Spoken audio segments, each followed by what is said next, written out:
This morning, Kentucky Governor Andy Beshear sounding the alarm this week in regards to the teacher shortage our state is currently facing. Annie Brown joins us with more on the problem our schools are dealing with and what the governor thinks he can do to solve it. Good morning, Annie. Yeah, the governor's administration has always touted itself as being education first. Thursday, the governor speaking out on his Education First plan rolled out a few weeks ago.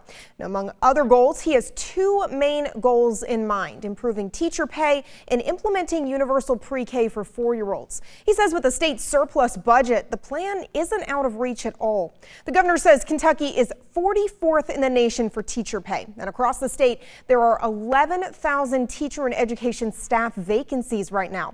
He says the state has a $1.375 billion projected surplus, the biggest in state history, and says that's more than enough to help invest in teachers and students who suffered learning loss during the pandemic.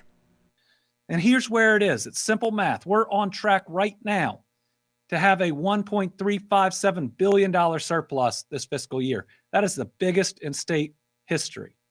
We have more than enough money to address this teacher shortage, more than enough money to catch our kids up in math and reading or any learning loss due to the pandemic, but we can't catch a child up on math if they don't have a math teacher.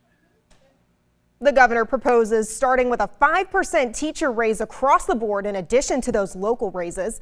He also is advocating for using some of the surplus money to fund that universal pre-K to help with learning loss, also saying it'll help the workforce, bringing parents who've been home with their kids back on the job.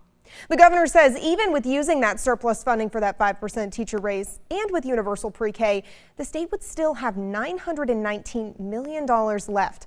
That's still the third largest state surplus in history. He says the decision for his administration is a no-brainer. The Kentucky General Assembly will have the opportunity to review it in its 2023 legislative session. For now, Annie Brown, ABC 36 News.